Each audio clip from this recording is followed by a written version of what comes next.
4 अवस्थाओं में हम गेहूं की बिजाई करते हैं। नवंबर से लेकर के 25 नवंबर तक की बिजाई करते हैं कि कुछ दाने जामते नहीं हैं जिन्होंने अपने पास रखा हुआ है, तो उसको देखना बहुत जरूरी है क्योंकि बाद में आप कुछ कर नहीं सकते हैं। बालियां निकलते समय थोड़ा तापमान गर्म होने की तरफ चल देता है। यह फ्यूजेरियम हेड ब्लाइट जो मुख्यतः बालियों में आती है। जबकि हमारा पोटास और फास्फोरस है, इसका तो जो शेष मात्रा बचती है जिसको कहो रेजिडू बचता है, वो अगली फसल को भी मिल जाता है। नाइट्रोजन तो अगली फसल को मिलने वाला है नहीं। खरपतवारों की बात करें तो गेहूं में संकरी और चौड़े पत्ती दोनों तरह के खरपतवार पाए जाते हैं। संकरी पत्ती में जो मुख्य खरपतवार हैं वो है कणकी, गुली डंडा या मुंडुसी कहते हैं। इसके अलावा जंगली जई, लोमड़ घास और पोवा घास। आधा किलोग्राम के साथ 250 ग्राम चूना जरूर मिला लें ताकि उसका न्यूट्रलाइजेशन हो जाए। और ज़्यादातर हमारी जो किस्में आ रही हैं उसमें जिंक जो है और आयरन है वो 40 ppm से ज़्यादा है, प्रोटीन 12% से ज़्यादा है। तो इसका मतलब जो गेहूं अब आप खाएंगे वो काफ़ी हद तक पोषक तत्वों से भरपूर भी है।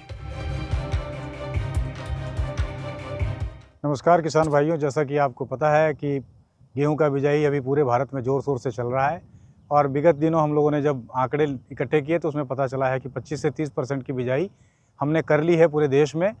और आपको जैसा कि पता है कि जो हमारा मध्य क्षेत्र है और प्रायद्वीपीय क्षेत्र है वहाँ पे गेहूं की बिजाई थोड़ी जल्दी शुरू होती है। 4 अवस्थाओं में हम गेहूं की बिजाई करते हैं। अगेती बिजाई जिसको हम मान करके चलते हैं कि 25 अक्टूबर से 5 नवंबर का है, उसका लगभग समय निकल गया है। इसके बाद जो दूसरी अवस्था हमारी आती है उसमें आती है समय से बिजाई की। उसमें हम करीब 5 नवंबर से लेकर के 25 नवंबर तक की बिजाई करते हैं और इसमें हम देश के सभी हिस्सों में अधिकतम बिजाई कर लेते हैं और यह बहुत ज़ोर शोर से चल रहा है अभी। अगर हम उत्तर पश्चिमी मैदानी क्षेत्र की बात करें तो यहाँ पे आप DBW 187, DBW 122, DBW 303, DBW 327, 332 इन किस्मों की बिजाई आप कर सकते हैं, या WH 1270 है, या PBW 872 है, या 826 है, या HD 3386 है। इसकी बिजाई आप बहुत आसानी से इस समय कर सकते हैं। आपको बहुत ध्यान देने की आवश्यकता है। उसके बाद जो तीसरी अवस्था जो आएगी वो पछेती की अवस्था आएगी। वो आएगी 25 नवंबर से लेकर के 25 दिसंबर के बीच में और उसके लिए भी कुछ किस्में हैं जिसमें JKW 261 है, या PBW 771 है, WH 1024 है जो इस क्षेत्र के लिए बहुत ही अनुकूल है। और अन्य क्षेत्रों की अगर बात करें तो उत्तर पूर्वी मैदानी क्षेत्र जिसमें हम कानपुर से लेकर के हम असम बंगाल तक का एरिया हम कवर करते हैं, उसके अंदर एक DBW 386 है किस्म जो हमारे संस्थान से रिलीज़ हुई है। वो बहुत अच्छी किस्म है, बहुत अच्छी पैदावार देने वाली है। इसके अतिरिक्त जो अन्य किस्में हैं उसमें DBW 187, DBW 222, 303 ये सारी किस्में हैं जो आप लगा सकते हैं। और अभी चूँकि वो क्षेत्र कुछ बाढ़ग्रस्त इलाके वाला क्षेत्र है, वहाँ भी बिजाई बहुत आसानी से हो पा रही है और धीरे धीरे पछेती किस्में जब आएंगी तब तो आप उनकी बिजाई 25 नवंबर के बाद करेंगे। आपको ध्यान देने की आवश्यकता है कि कोई भी किस्म की बिजाई करें तो आप सबसे पहले DAP प्रति एकड़ के हिसाब से एक एकड़ में 1 कट्टा जिसको बोलते हैं 50 किलो DAP आप डालें और साथ में 25 किलो म्यूरेट ऑफ पोटास डाल देंगे तो आपका प्रारंभिक अवस्था में जो उर्वरक की रिक्वायरमेंट है उस फसल की वो पूरी हो जाती है। उसके बाद पहले सिंचाई पे 55 किलोग्राम यूरिया और दूसरी सिंचाई पे 55 किलोग्राम यूरिया का अगर आप छिड़काव करते हैं तो फसल के लिए काफ़ी मात्रा ये हो जाती है। इसके अतिरिक्त अन्य चीज़ों का अगर आपको ध्यान देना है तो आपको बीज का शोधन करना है, बीज दर मेंटेन करना है 40 किलोग्राम प्रति एकड़ के हिसाब से समय से बिजाई के लिए। और अगर पछेती बिजाई जब आपका समय आएगा 25 नवंबर के बाद तो उस समय आप 50 किलोग्राम प्रति एकड़ के हिसाब से करें। आपको एक बात और ध्यान रखने की आवश्यकता है कि आप किसी भी की भी बिजाई करते हैं, अगर आप बाहर से बीज लेके आए हैं तो उसका अंकुरन तो अच्छा होता है, लेकिन किसान अगर अपना बीज इस्तेमाल करना चाहता है तो उसके अंकुरन की जाँच अवश्य करें क्योंकि गेहूँ के क्षेत्र में ऐसा होता है, कई बार देखा गया है कि कुछ दाने जामते नहीं हैं जिन्होंने अपने पास रखा हुआ है, तो उसको देखना बहुत ज़रूरी है क्योंकि बाद में आप कुछ कर नहीं सकते हैं। आपको ये भी सुनिश्चित करना है कि अगर आप पंक्ति से बिजाई करते हैं, ड्रिल का इस्तेमाल करते हैं तो बहुत अच्छी पैदावार आती है। दूसरी चीज़, एक और समस्या जो हमारे खेतों में रही है पराली प्रबंधन की, उसको देखते हुए बहुत सारी मशीनें आपके पास उपलब्ध है जिसमें हैप्पी सीडर है, टर्बो सीडर है, या सुपर सीडर है, स्मार्ट सीडर है और अब सरफेस सीडर की भी मशीन आ गई है। तो आपके पास तमाम विकल्प हैं। किसी भी विकल्प के माध्यम से आप खेत में जहाँ पराली पड़ी हुई है, जहाँ पे पुआल पड़ा हुआ है, उन खेतों में अगर आप बिजाई करते हैं गेहूं की तो आप आसानी से बिजाई कर सकते हैं।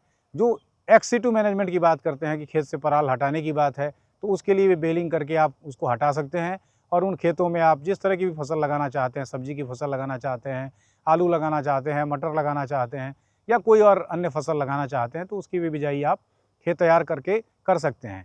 जब आगे जैसे जैसे समय बढ़ता जाएगा तो उसमें जो भी खरपतवार की बात है उसकी चर्चा होगी, या उसमें कोई बीमारी आती है या किसी तरह के पोषक तत्वों की कमी आती है, तो किसान अपने जो नज़दीक के हमारे कृषि अधिकारी हैं उनसे संपर्क करें, उनको वो सिम्टम दिखाएं, उसके लक्षण दिखाएं और उनसे जो भी रोकथाम की व्यवस्था हो सकती है वो आपको सुझा सकते हैं। इसके अतिरिक्त अगर आप हमारे से भी संपर्क करना चाहते हैं तो हमारे संस्थान के वेबसाइट पे हमारे बहुत सारे नंबर पड़े हुए हैं, आप किसी भी नंबर पे संपर्क करिए और इसमें हमारा नंबर भी डिस्प्ले कर दिया जाएगा। अगर आप लक्षण दिखाई देता है, कोई कीड़ा दिखाई देता है या कोई बीमारी दिखाई देता है तो उसका फ़ोटो खींच करके अगर आप किसान भाई हमें भी भेजेंगे तो समय पे हम आपको भी उसका निवारण बता देंगे कि उस रोग की रोकथाम कैसे करनी है। कई बार ये देखने में आया कि खरपतवार की पहचान नहीं होने की वजह से उसके प्रबंधन में समस्या आती है, तो उस खरपतवार का अगर आप फ़ोटो खींच के हमें भेजेंगे तो हम पर्याप्त रूप से कि उसकी रोकथाम कैसे करनी है उसके बारे में भी हम आपको बता सकते हैं। आमतौर पे देखा जाता है क्या कि वर्तमान में हमारी क्या आवश्यकता है देश की, उसको हम ध्यान में रखते हैं। जैसे प्रारंभिक दौर में था कि हमको खाद्य सुरक्षा सुनिश्चित करनी है तो पैदावार का ध्यान हमने रखा, लेकिन किसी भी फसल में, चाहे वो गेहूँ हो, धान हो, जौ हो, कोई भी फसल हो, उसमें दो चीज़ें बहुत प्रमुखता से ध्यान में दी जाती हैं। एक तो है कि उसमें रोगरोधिता होनी चाहिए, कि वो किस्म जो है उसमें कोई तरह की बीमारी नहीं आनी चाहिए, और उसकी जो पैदावार है वो वर्तमान में जो भी किस्म है उससे बेहतर है, तभी जाकर के वो किस्म रिलीज़ होती है। लेकिन हाल के वर्षों में हमने एक नया उसमें कंपोनेंट जोड़ा है, वो ये है कि उसमें हम गुणवत्ता पे भी अब ध्यान देने लगे हैं, और ज़्यादातर हमारी जो किस्में आ रही हैं वो आ रही हैं जिनको हम बायोफोर्टिफाइड वैरायटी कह रहे हैं, जिसको हम जैव पोषित किस्में कहते हैं, जैव संवर्धित किस्में कहते हैं। उसमें जिंक जो है और आयरन है वो 40 ppm से ज़्यादा है, प्रोटीन 12% से ज़्यादा है। तो इसका मतलब जो गेहूँ अब आप खाएंगे वो काफ़ी हद तक पोषक तत्वों से भरपूर भी है, तो एक इसका ध्यान रखा जाता है। एक चीज़ बहुत अभी उभर के आई है जो चुनौती के रूप में, वो है कि वातावरण में बहुत ज़्यादा परिवर्तन आया है, मौसम लगातार बदल रहा है, कभी देर से सर्दी आती है, कभी जल्दी सर्दी ख़त्म हो जा रही है। तो उस पे क्या होता है कि हमारी निरंतर शोध प्रक्रिया चल रही है, और हमने जो भी अभी किस्में विकसित की हैं उसमें दो चीज़ हम देखते हैं कि उसमें एक होता है हमारा, बोलते हैं उसको हीट सेंसिटिविटी इंडेक्स, कि जो ताप सूचकांक जो होता है वो होता है, उसको देखने की कोशिश करते हैं, और दूसरा एक होता है वो होता है सूखा संवेदी सूचकांक। ये दोनों सूचकांक हम देखते हैं, और आजकल की जितनी भी किस्में हमने रिलीज़ की है हमारे माध्यम से, चाहे वो किसी संस्था से रिलीज़ हुई हैं, इन सभी किस्मों में खुदा न खास्ते वातावरण के अनुकूलन का कैरेक्टर डाला गया है। तो अगर आपका थोड़ा बहुत तापमान इधर उधर होता है उसके बावजूद भी पैदावार में कोई फ़र्क नहीं आएगा। इसका एक एग्जाम्पल अगर आप पिछले साल का अगर देखें तो फरवरी के महीने में कुछ मौसम गर्म हुआ था बीच में, तो वो करीब 7 से 10 दिन का स्पेल था वैसा, वो अवधि ऐसी थी कि हम लोग भी थोड़े चिंतित हुए।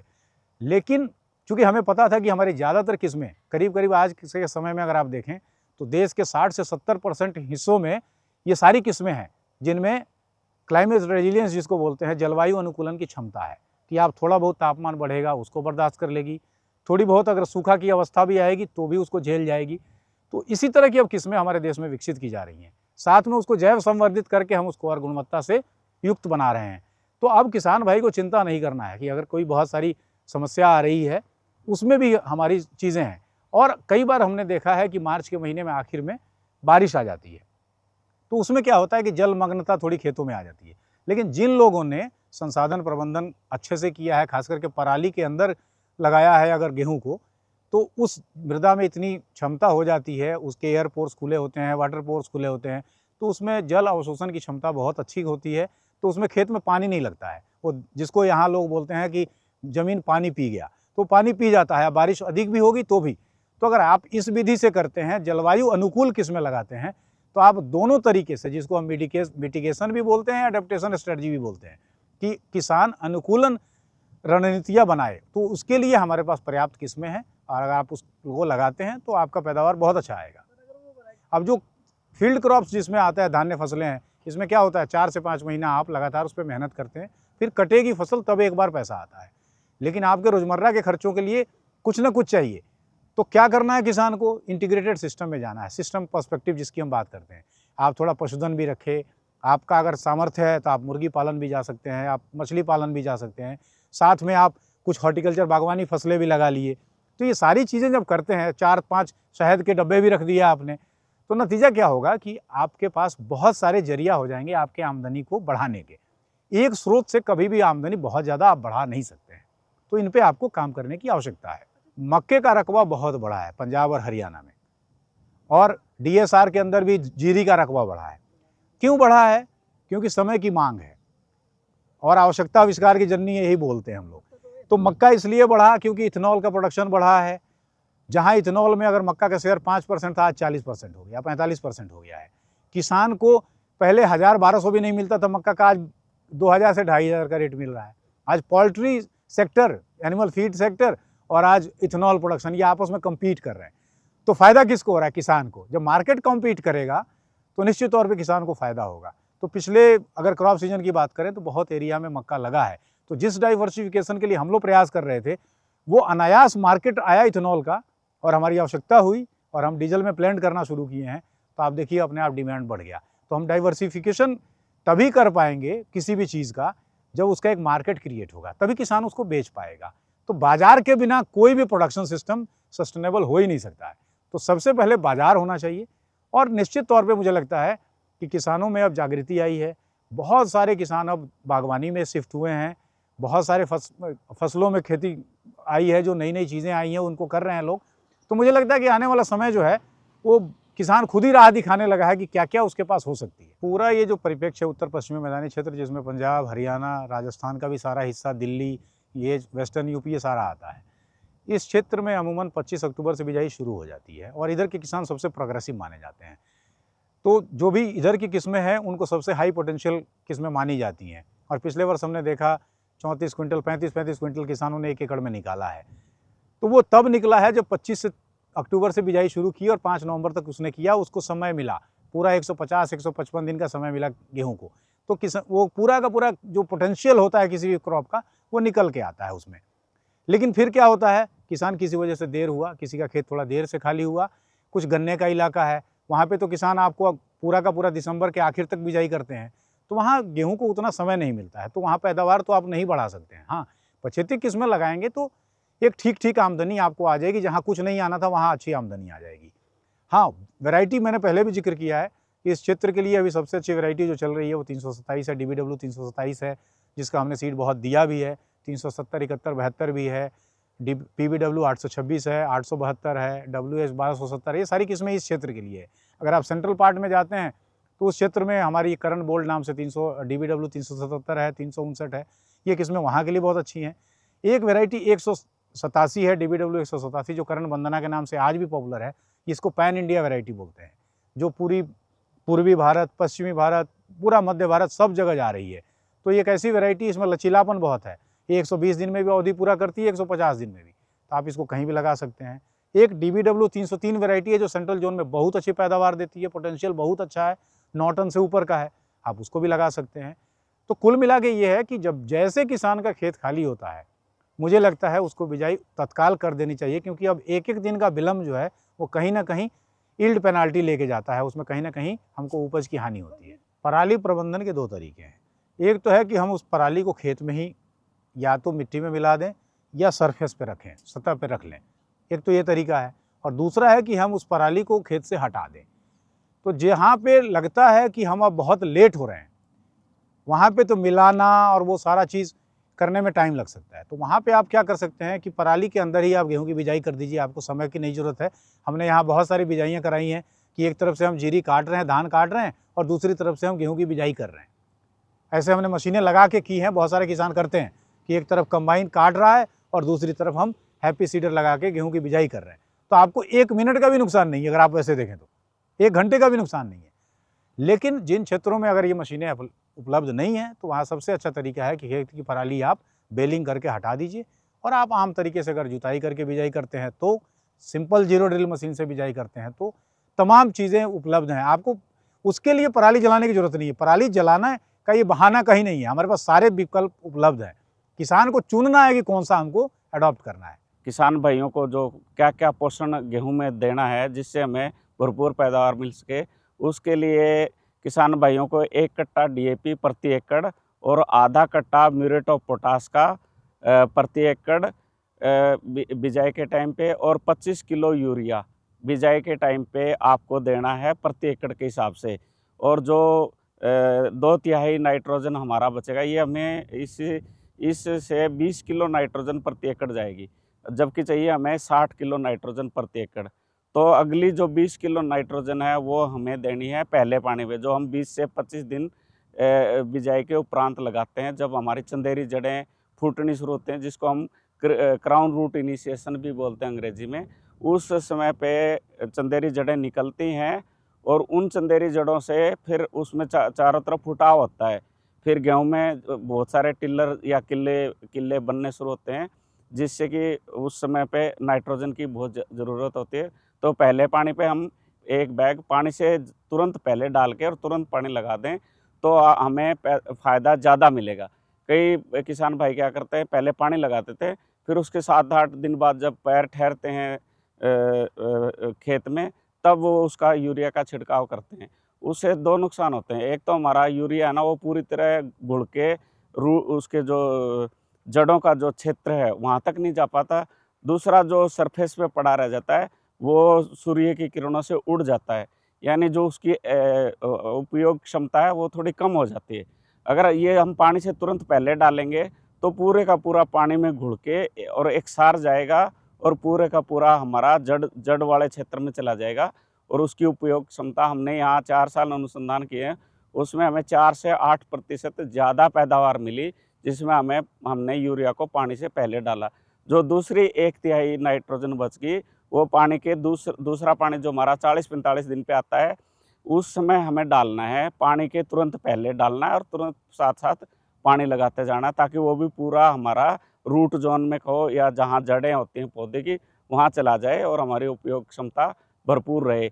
और मेरे किसान भाइयों से ये गुजारिश है कि इससे ज़्यादा नाइट्रोजन ना डालें, क्योंकि इससे आपकी देखने में फसल तो गहरी हरी या जिसको बोलते हैं थोड़ी डार्क ग्रीन नज़र आएगी, लेकिन वो बाद की अवस्था में जाके क्या होता है, उसमें बहुत ज़्यादा लश ग्रीन होने से या बहुत ज़्यादा गहरी हरी होने से उसमें कीड़े का प्रकोप और बीमारियों का प्रकोप भी ज़्यादा होता है। और अगर उस टाइम जब वो बालियों में होती है, अगर उस टाइम बारिश आती है तो उससे फसल की आड़ी गिरने की भी संभावना बहुत ज़्यादा होती है। इसलिए किसी की देखा देखी ज़्यादा नाइट्रोजन का इस्तेमाल ना करें, इससे हमारी भूमि पर भी असर पड़ता है ज़्यादा। और दूसरा, हमारा इकोनॉमिक लॉस भी होता है, क्योंकि हम ज़्यादा फर्टिलाइज़र यूज़ करेंगे तो हमारे पैसे भी ज़्यादा खर्च होंगे। और दूसरा, हमारा नाइट्रोजन का भी लॉसेज होता है, क्योंकि पौधे को जितनी चाहिए होती है उतनी पौधा लेता है। बाकी नाइट्रोजन या तो नीचे गहराई में चली जाती है, जो कि N2O के रूप में फिर वापस वातावरण में उड़ जाती है, या फिर उसका वोलेटिलाइजेशन लॉस हो जाता है, यानी उसको अगली फसल का कोई फ़ायदा नहीं मिलता। जबकि हमारा पोटास और फास्फोरस है, इसका तो जो शेष मात्रा बचती है, जिसको कहो रेजिडू बचता है, वो अगली फसल को भी मिल जाता है। वो उड़ता नहीं है, ना कहीं लॉस्ट होता है। लेकिन नाइट्रोजन तो अगली फसल को मिलने वाला है नहीं, इसलिए उतना ही नाइट्रोजन डालें जितना हम अनुशंसा करते हैं। किसी की देखा देखी नहीं डाले कि बराबर वाले ने 4 बैग डाल दिए, इसने 3 बैग डाल दिए, नहीं। अगर आप इस मात्रा में, यानी 2.5 बैग यूरिया के आधा पहले बिजाई के टाइम पे, 1 पहले पानी पे, 1 दूसरे पानी पे, और 1 कट्टा DAP डालते हो और आधा कट्टा म्यूरेट ऑफ पोटाश डालते हो, ये कम से कम आपको बैलेंस्ड डोज हमने बताई हैं। अगर आपके खेत में जिंक की कमी है, पहले सॉइल टेस्ट ज़रूर करा लें। अगर जिंक 1 से 3 ppm तक है तो ये सफिशिएंट है, मतलब उपयुक्त है। इससे ज़्यादा जिंक की गेहूं के फसल को ज़रूरत नहीं है। अगर आपका जिंक 1 ppm से भी कम है, यानी 1 किलो मिट्टी में 1 मिलीग्राम से भी कम है, तो आप 10 किलो जिंक सल्फेट बिजाई के टाइम पे ही डाल दें।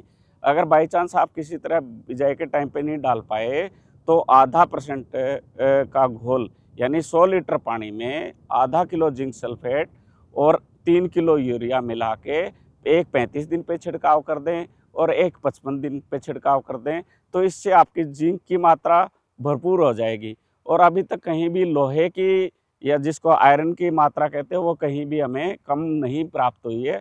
जहां आपको कहीं लगे कि भाई कहीं कहीं आयरन की भी हमें कमी महसूस हो रही है, तो उसमें भी मैं यही कहूँगा कि आधा % आयरन सल्फेट का एक केमिकल आता है, आयरन सल्फेट के 1-1 किलो के पैकिंग के, यानी आप वो 200 लीटर में 1 किलो घोल सकते हो, उसके साथ भी आप 3% यूरिया मिला लो।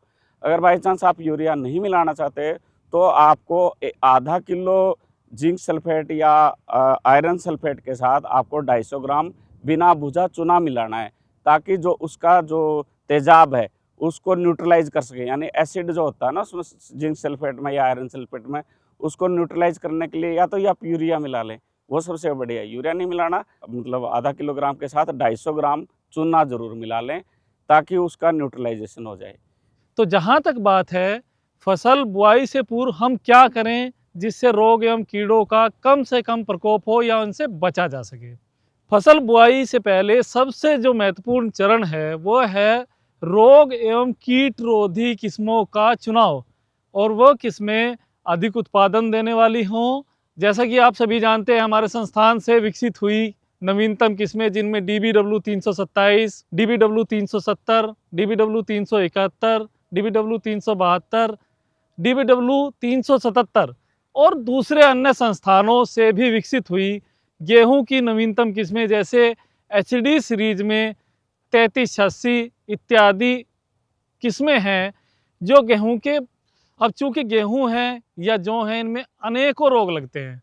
कुछ होते हैं जो वायुजनित होते हैं जैसे जिनमें रतवा प्रमुख है, कुछ होते हैं जो बीज जनित होते हैं जिनमें लूज स्मट है, या बारले की बात करें लूज स्मट के साथ कवर्ड स्मट भी है, फ्यूजेरियम हेड ब्लाइट है, झुलसा रोग है, या गेहूं में ध्वज कंडवा रोग है। तो इस तरह के रोग को रोकथाम के लिए, क्योंकि सभी रोगों के लिए बहुत मुश्किल होता है कि कोई प्रतिरोधी किस्म विकसित की जाए, कुछ ना कुछ रोग उससे बच जाते हैं। तो इस अवस्था के लिए आप बीज का उपचार करके ही बोए, मैं सलाह देता हूं। और बीज उपचार के लिए बहुत अच्छे रसायन हैं, फफूंदनाशक हैं, जिनका उपयोग करके आप आराम से रोगों को दूर रख सकते हैं। और उन फफूंदनाशकों में कार्बोक्सिन नाम का एक फफूंदनाशक जो थायराम के साथ भी कॉम्बिनेशन में आता है या अकेले भी आता है। थायराम के साथ 37.5% कार्बोक्सिन और थायराम 37.5% बाजार में उपलब्ध है। 2 से 2.5 ग्राम प्रति किग्रा की बीज के दर के हिसाब से इसको आप बीज उपचार में प्रयोग कर सकते हैं। कार्बोक्सिन से अलावा कार्बनडाजिम 50% घुलनशील चूर्ण 2 से 2.5 ग्राम प्रति किग्रा बीज के हिसाब से, या टेबुकोनाजोल 2DS इसका 1 से 1.25 ग्राम, 1 से 1.25 ग्राम चूर्ण प्रति किग्रा बीज के हिसाब से आप उपचार करके बीज को बुआई कर सकते हैं। अब बात आती है फसल उगाने के बाद कैसे आप रोग प्रबंधन करें। चूँकि आज हमारा फोकस बहुत ज़्यादा है कि हम समुचित मात्रा में रसायनों का प्रयोग करें, अंधाधुंध रोगनाशकों का, कीटनाशकों का प्रयोग न करें।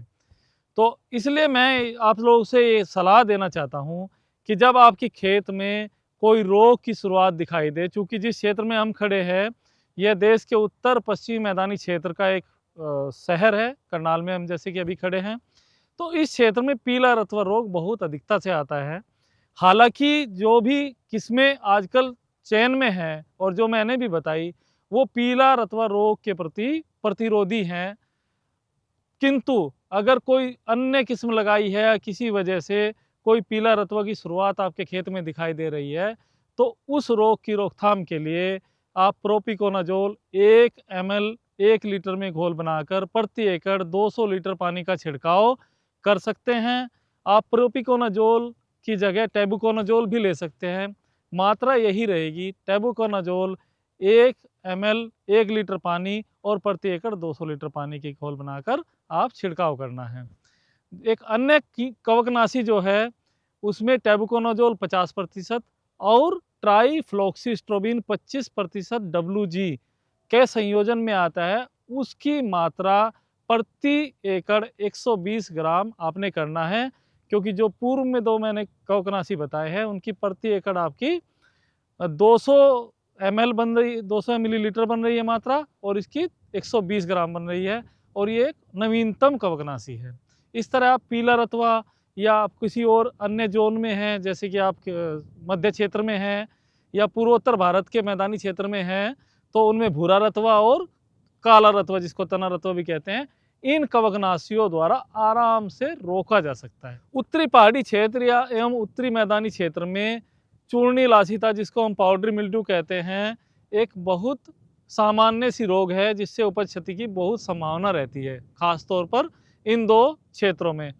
इस रोग को रोकने के लिए भी आप प्रोपिकोनाजोल दवा 1 मिलीलीटर 1 लीटर पानी और प्रति एकड़ के हिसाब से 200 लीटर पानी में यानी कि 200 मिलीलीटर दवा घोल बनाकर छिड़काव करेंगे तो रोग को आराम से रोका जा सकता है। देखिए, जैसे अभी आप देख रहे हैं बुआई की गई है, ये 25 अक्टूबर की बुआई है जो संस्थान की अगेती बुआई के प्रोग्राम में हाई यील्डिंग वेराइटल ट्रायल है ये। और उसमें जैसे जैसे ये फसल बढ़ेगी, शुरुआत में क्या है, ये क्षेत्र ऐसा है कि इसमें ज़्यादा शुरुआत में सीडलिंग ब्लाइट वगैरह नहीं आती हैं, तो शुरुआत में ज़रूरत नहीं, लेकिन जैसे 1 महीने की फसल हो जाएगी और उस समय थोड़ा सर्दी की अधिकता होगी, कोहरा पड़ना शुरू हो जाएगा या हल्की सी बारिश की फुहार आ जाएगी, उस समय ड्रिजलिंग होगी, तो पीला रतवा के लिए मौसम अत्यधिक अनुकूल हो जाएगा 1 महीना बाद लगभग। किसान भाइयों को चाहिए कि अपनी फसल पे हमेशा निगरानी बनाकर रखें और जैसे ही पीला रतवा आता है, पूर्व में बताए गए कवकनाशकों का आप छिड़काव कर सकते हैं। अब रही बात दूसरी स्टेज की, जैसे कि हमारी फसलों में बालियाँ निकलने लगती है, तब आने वाले रोगों की। बालियाँ निकलते समय थोड़ा तापमान गर्म होने की तरफ चल देता है, ये अमूमन फरवरी और मार्च में होता है। उस समय फसलों में जो रोग लगते हैं उनमें स्पॉट ब्लोच, जो पत्ती एवं बाली दोनों पर आता है, करनाल बंट या फ्यूजेरियम हेड ब्लाइट जो मुख्यतः बालियों में आती है, इस तरह के रोग लगते हैं। इन सब रोगों के लिए जो 3 केमिकल मैंने बताए, अलग अलग मात्राएं हैं, लेकिन वो तीनों रसायन बहुत प्रभावशाली हैं। लेकिन ज़रूरत इस बात की है कि रोग की सही पहचान हो। अपने आप अंधाधुंध कवकनाशकों का या कीटनाशकों का प्रयोग ज़्यादा अच्छे परिणाम नहीं लाता है, हमारे स्वास्थ्य को भी प्रभावित करता है। और चूँकि हमारी केंद्र सरकार, भारत सरकार इस बात पर बहुत ज़्यादा ध्यान दे रही है कि कैसे मानव जीवन और मानव स्वास्थ्य को बेहतर बनाया जाए, माननीय प्रधानमंत्री जी ने 1 नेशन 1 हेल्थ की संकल्पना भी इसी को सोचते हुए दी है। और कहीं ना कहीं ये कीटनाशक या कवकनाशक इस 1 नेशन 1 हेल्थ में अपनी भूमिका निभाते हैं। इसलिए किसान को चाहिए कि अंधाधुंध अत्यधिक कृषि रसायनों, जिनमें आप कह सकते हैं उर्वरक भी शामिल है, उनका प्रयोग नहीं करना चाहिए। किसी विशेषज्ञ से सलाह लेकर ही प्रयोग करें। अगर हम खरपतवार प्रबंधन की बात करें, गेहूं में सबसे एक मुख्य समस्या है वो खरपतवार प्रबंधन है। और खरपतवारों की बात करें तो गेहूं में संकरी और चौड़े पत्ती दोनों तरह के खरपतवार पाए जाते हैं।